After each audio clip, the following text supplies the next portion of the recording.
Hey everybody, welcome back to the show. Our industry is really about 5 to 10 years away from a potential massive crisis, and that's the recruitment crisis. We've got folks aging out of our industry at record speed, and if we don't replace them, we're going to have a massive challenge. But it's also a massive opportunity for us. It gives us a chance as an industry to find people and find places that we haven't recruited talent before, bringing in new, fresh ideas, new, fresh faces. And one of the people really leading that charge is my friend Kim. Kim, thanks so much for coming on the show today. Thanks for having me. Kim, you've long been an advocate for our industry. We've had conversations in the past about, neurodivergence and inclusivity and all sorts of different places and conversations about our industry. But the one that really jumps out, especially as we continue to move forward, is that of recruitment and talent retention and finding people across all sorts of different places and bringing them in. How would you say we're doing right now, maybe if we were to pull out a report card? Wow, that's a great question. I think we're doing okay. I think we can do better. I think in order to identify the best talent and, for the many positions that are in the industry today, you have to cast a wider net than maybe we're currently on the path for. A lot of companies will stay within the industry, and I think you hear a lot of times where, I know this person from this company, or, there were relationships, which are absolutely good. But I think we also need to start looking at how we develop individuals into our industry, educate them on the industry. Because when I joined 10 years ago, or 9.5 years ago, I had no idea what Pro AV was. And I think there has to be an education in the industry. Well, Kim, you're exactly right. And part of that is making sure that people know that it's an option for a career path, right? I think a lot of times people just look down the street at one of the best installations down in the AT&T Discovery District, and they say, oh, that just happens. Or maybe it was, a construction company built it. Well, the reality is an AV integrator, in this case, Electrosonic, built it. And it was planning, and there was all sorts of manufacturers and display manufacturers that were part of it. And a lot of people don't know that that's its actual own industry, right? And you go to any sports game and you see a giant screen. People built that and installed that and made that. And I think that now as we see a culture that's sort of embracing things like 5G and connectivity and allowing ourselves to have conversations in that world of IT, now people actually see how that contributes to the world of AV. How have you seen maybe that convergence of IT be a potential path forward for us as we look to recruit? I think it's a lot easier today than it was even 5 years ago, because everybody has a small computer that they carry with them, whether it be Apple or Android, and there's a comfort level that wasn't there 10, 15, 20 years ago. And so you were a little bit more limited on the candidate pool that you had, but now it's easier to explain what our industry is, why it would be of interest to new people coming into it. It's definitely a lot easier. Well, it's been cool to see even the last 5 or so years, right? Even going to places like Infocom and E4 and seeing how some of the new faces are coming in and with different expertise and different thoughts and different perspectives on things. And the talent pool really continues to grow, right? And it allows us to be more inclusive naturally as an industry, but it allows us to have different ideas and thoughts and cultures and best practices. How have you seen that pool as we continue to grow it allow some of those different ideas and thoughts and folks come into the industry for the first time? I think each organization has to have programs in place to allow those differences, one, to be identified, two, to thrive within the business, within the industry, because when you have a lot of different difference of thought, difference of perspective, that's where innovation comes in. And as an organization, we thrive to have innovation because it will help us to excel by changing what we're currently doing, and that comes from that. Kim, there's a lot of different paths into the industry, right? Whether it's through STEM education in high school where people get their hands on technology for the first time, or maybe people come from a different industry like facilities or security. How are folks finding their way to the AV industry, and how can we be more open-minded to allow some of those folks to come in? Good question. I think when we're identifying, let's say we have an open position, it's casting wider nets from what we typically pass that we may normally go down. And from an AV standpoint, there are a lot of different programs that we're seeing, like Wave It, for example, Women in AV and IT.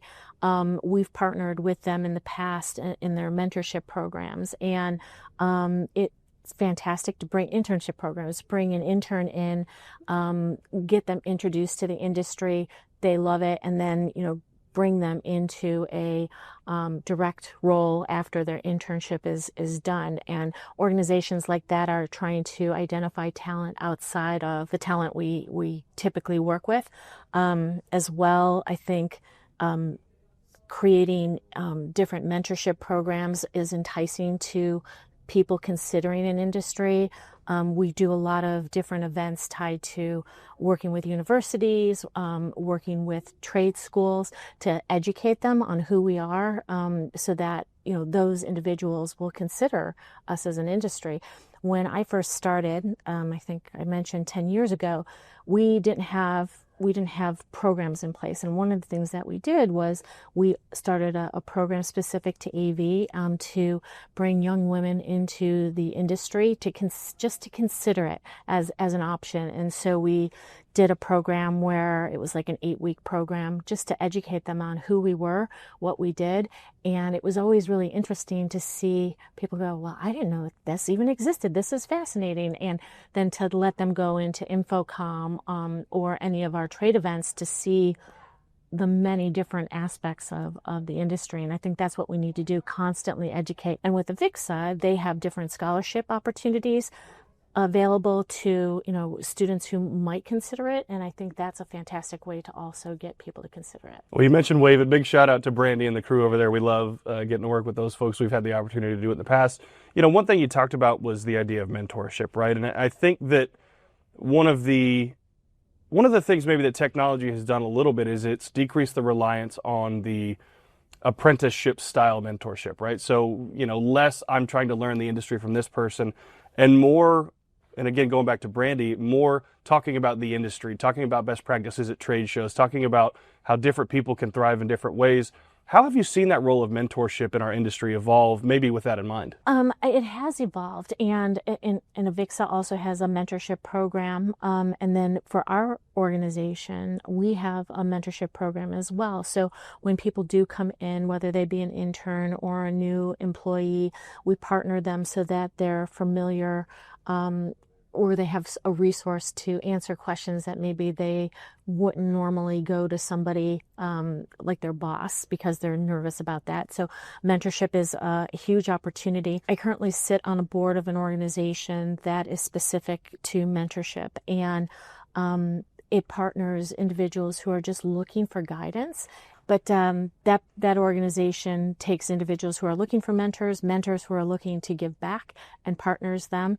And sometimes it's just asking. Kim, it's interesting. A lot of people, whenever I talk to people about the industries that I get to work with, obviously AV being one of those, it's sort of hard to describe, right? Because you talk about awareness of the industry, and folks aren't always aware, right? They know that they see the LED wall. They know that they go to a concert and love the lighting. So people aren't always aware. But when you think about sort of the awareness piece, part of that is making folks aware of jobs that are available, right? So if maybe I volunteered at church, right? I don't always know that there's a job available in selling AV, right? How do we do a good job of reaching those people, maybe who are on kind of that peripheral of the AV community, who have that interest, who have that expertise, but maybe don't know that that's a career path? How do we find those people and reach those people? I think I think everybody in the industry has some sense of accountability to bring people into the business. And it's as easy as, if you're at an event and you see somebody who's working on the periphery of AV, telling them, hey, are you familiar with this industry? Come on in, spend a day with us, learn about the business. And I think if we all are stewards to that, we'd see an improvement in new people coming in. Well, Kim, kind of last question here. When we think about bringing people into the industry, what are some of the jobs that are the highest need right now? Is it on the integrator side? Is it the installer, the sales, the marketing? What are some of the jobs really that are in high demand right now in our industry? I think for our business, information technology is an area that we're always looking for key people. Power BI, those types of skills are in high demand, and more and more businesses are looking to understand the data that they have from sales, from customer support, from any aspect of the business. And if you could get into that area, that would be the place to go because it is in high demand. Well, it's a great place to start. And Kim, I know folks may have some questions. They may want to reach out to you personally. Is LinkedIn a great way to find you? What's the best way folks can reach out to you? LinkedIn or our careers site. At our website, you can go to the career section underneath company, and you can see all the positions that we have open and reach out to us that way too. Oh, fantastic. Kim, thanks so much for stopping by. Thanks. It was great being here.